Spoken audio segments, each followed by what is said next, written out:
Hello दोस्तों, कैसे हो आप सब। आशा रखती हूँ आप सब अच्छे हो, खुश हो। और अगर आप पहली बार चैनल को विज़िट कर रहे हो तो सब्सक्राइब करना मत भूलना चैनल को, और बेल आइकन को भी ऑल पे कर देना। और अगर आपको रिलेशनशिप के रिगार्डिंग कोई एडवाइस चाहिए मुझसे, और उसके लिए अगर आप कॉल बुक करना चाहते हो तो आप मुझे इंस्टा पे मैसेज करिए। इंस्टाग्राम का जो लिंक है मैंने डिस्क्रिप्शन पे दे के रखा है, और वहीं पे मैं आपको कॉलिंग से रिलेटेड चार्जेस के बारे में बता दूंगी। और अगर ज़्यादा नीड है तभी आप कॉल बुक करना, वरना ऐसे वीडियो से आप काम चला सकते हो। तो चलिए दोस्तों, शुरू करते हैं।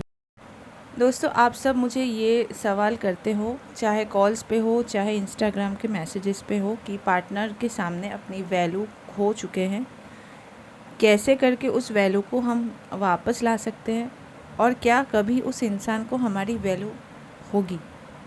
तो इसका जो आंसर है बहुत ही सिंपल है, लेकिन ये हम समझ नहीं पाते हैं। तो उसी को आज हम डिस्कस करने वाले हैं। तो चलिए दोस्तों, शुरू करते हैं वीडियो को। किसी को वैल्यू अगर आपको रियलाइज़ करवाना है ना, तो सबसे पहले आप ये सोचना बंद कर दीजिए कि आपके अंदर कोई कमी है। लोगों को अक्सर मैंने देखा है कि उसके अंदर ना ये सोच बैठ जाती है कि उस इंसान का मेरे प्रति इंटरेस्ट कम हो रहा है, या फिर वो मुझे वैल्यू नहीं करता है या नहीं करती है, शायद मेरे अंदर कुछ कमी होगी।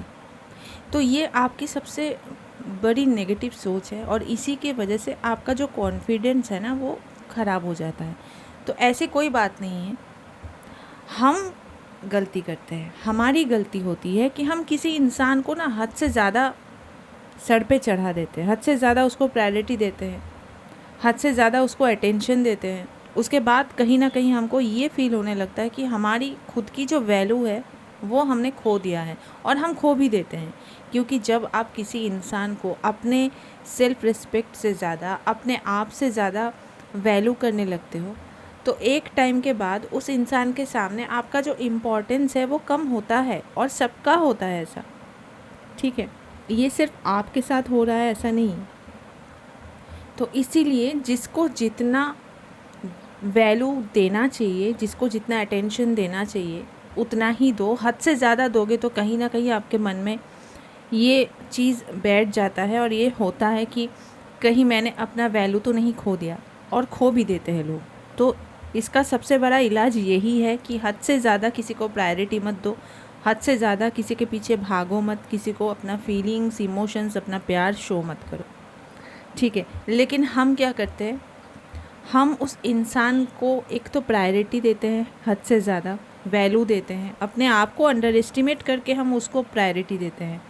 उसके बाद जब सेम ट्रीटमेंट हमें नहीं मिलता है पार्टनर के सामने से, तो हम उसको ना कंप्लेन करते हैं कि तुम मुझे पहले जैसा प्यार नहीं करते हो, तुम मेरी वैल्यू नहीं करती हो, मेरा रिस्पेक्ट नहीं करते हो। ये सब हम कंप्लेन करते हैं, और हमारी ये जो कंप्लेनिंग नेचर है इससे पार्टनर इरिटेट हो जाता है और हमें और ज़्यादा इग्नोर करने लगता है, और इससे हमारी जो वैल्यू है ना वो ज़ीरो पे चला जाता है।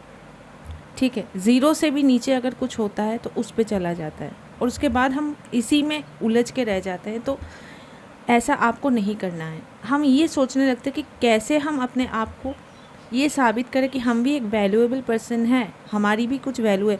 आपको साबित करने की कोई ज़रूरत ही नहीं है, क्योंकि उस एक पर्टिकुलर इंसान का ऐसा सोचने से आपके अंदर वैल्यू आ जाएगा या फिर आपके अंदर वैल्यू नहीं रहेगा, ऐसी बात नहीं है।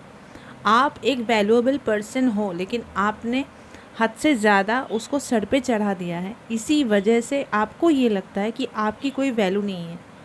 ठीक है, किसी एक पर्टिकुलर इंसान के सामने अगर आपकी वैल्यू नहीं भी है, इसका ये मतलब नहीं है मेरे दोस्त कि आपका सच में वैल्यू नहीं है। आप सच में वैल्यूएबल इंसान नहीं हो, ऐसा बात नहीं है। लेकिन हम क्या करते हैं, हम अपनी गलतियाँ लोगों के ऊपर थोपते हैं। ये हमारी ना एक ह्यूमन नेचर है। तो आप पहले अपनी गलती रियलाइज़ करो। ये गलती आपकी है, आपकी पार्टनर से ज़्यादा आपकी गलती है कि आप उसको हद से ज़्यादा प्रायोरिटी दिए हो, हद से ज़्यादा अटेंशन दिए हो, हद से ज़्यादा उसको वैल्यू किए हो, तभी आज आपका वैल्यू नहीं है उसके सामने ना। तो इसका क्या इलाज है? इसका यही इलाज है, जो हद से ज़्यादा आपने कर दिया है उसको धीरे धीरे करके आपको बैलेंस करना है। ऐसा नहीं कि एक दिन में सब कुछ हो जाएगा, एकदम नहीं होता है, ठीक है। धीरे धीरे करके आपको चीज़ों को बैलेंस करना होगा, ठीक है। जो चीज़ आपने ख़राब किया है उसको धीरे धीरे करके आपको सही करना होगा। ऐसा नहीं कि एकदम आप बात करना बंद कर दो, इग्नोर करना शुरू कर दो, तो ऐसे करके नहीं होगा, ठीक है। धीरे धीरे करके कॉल्स और मैसेजेस का जो आप क्वांटिटी में कॉल्स करते हो, मैसेजेस करते हो, उसको धीरे धीरे कम करो। धीरे धीरे उसको थोड़ा सा उसके साथ बात करने का जो तरीका है, जैसे पहले आप बहुत ज़्यादा कंप्लेन करते थे, ऐसा क्यों नहीं, वैसा क्यों नहीं, ये सब करना बंद करो।